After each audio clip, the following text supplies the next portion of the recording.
سلام به دانش آموزان عزیز، با هم همراه هستیم با حل تمرین‌های صفحه 17 از فصل اول کتاب ریاضی پنجم. تمرین اول، الگوی زیر را ادامه دهید. اینجا شکل‌هایی رو می‌بینید، پس الگو هندسی هستش. شکل 1 از 3 تا مربع تشکیل شده، بالای اون من عدد 3 رو می‌نویسم.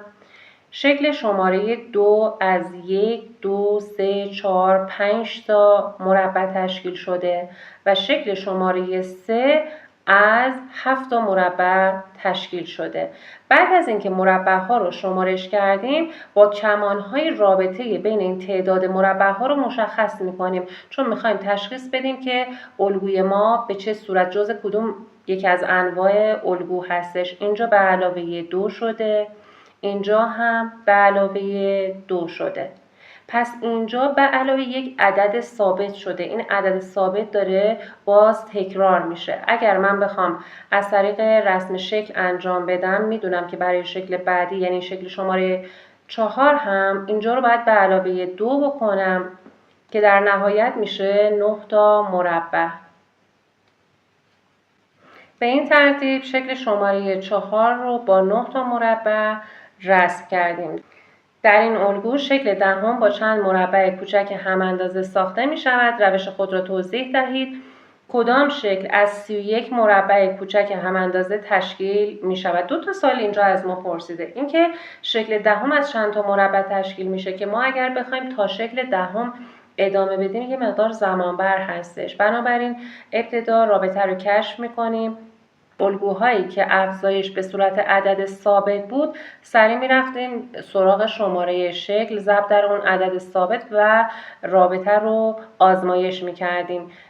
می‌نویسیم تعداد مربع‌ها برابر است با شماره شکل ضرب در عدد ثابتی که به دست آوریم که اینجا 2 هستش.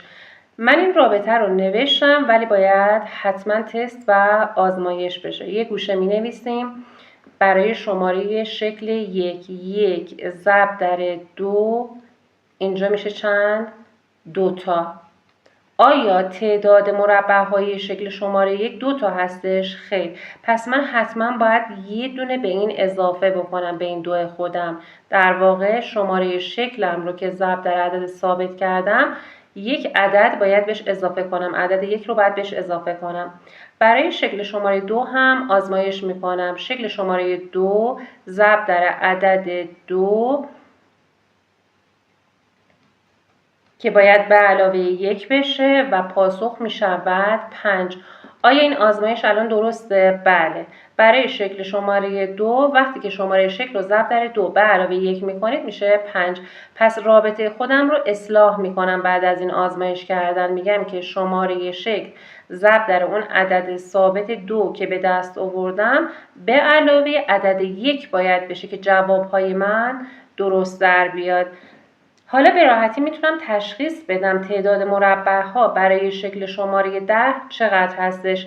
پس اینجا فقط عدد جایگزین میکنم. تعداد مربع‌ها برای شکل دهم برابر است با شماره شکل 10 ضرب در عدد 2 ثابتی که وجود داشت به علاوه عدد 1 که میشود 21 مربع.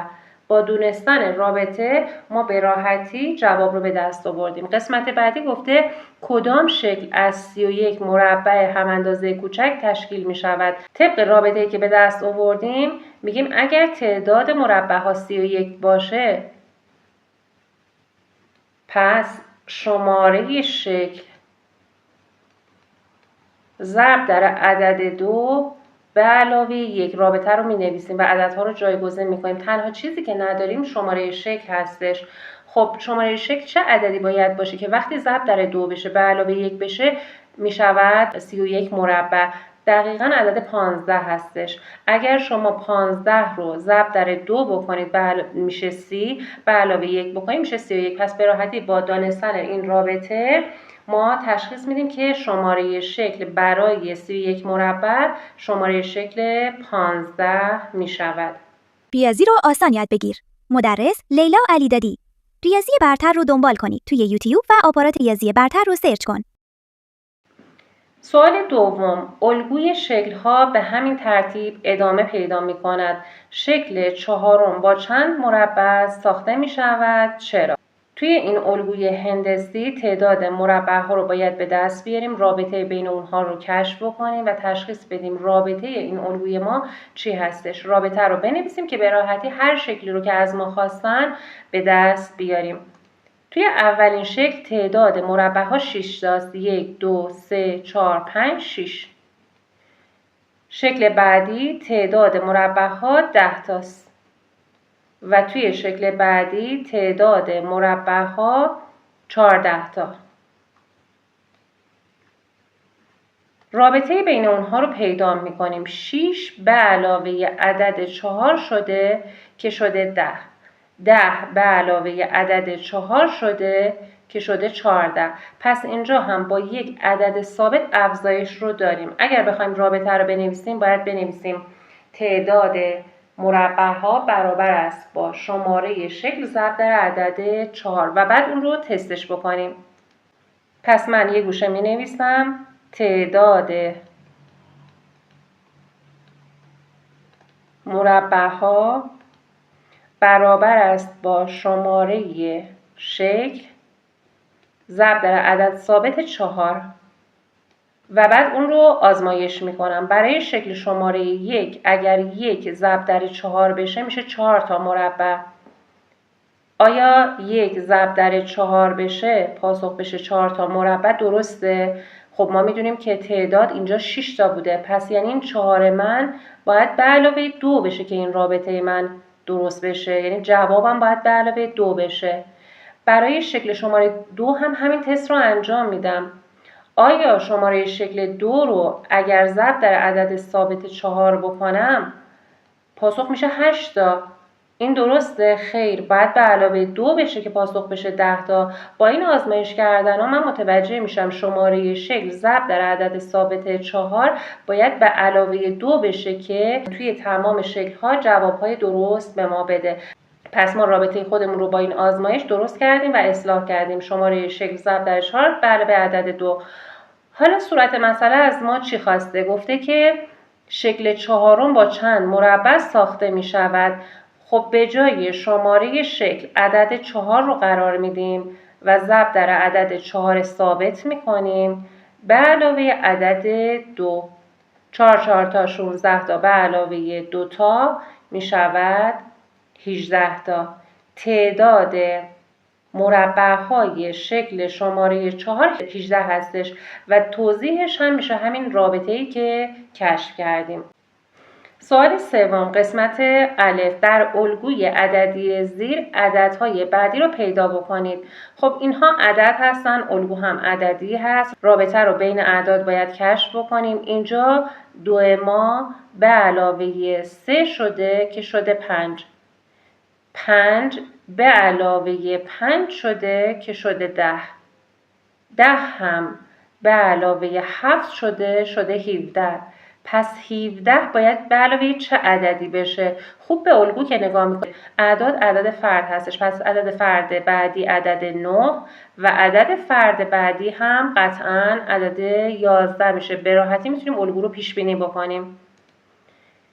17 به علاوه عدد 9 می شود عدد 26.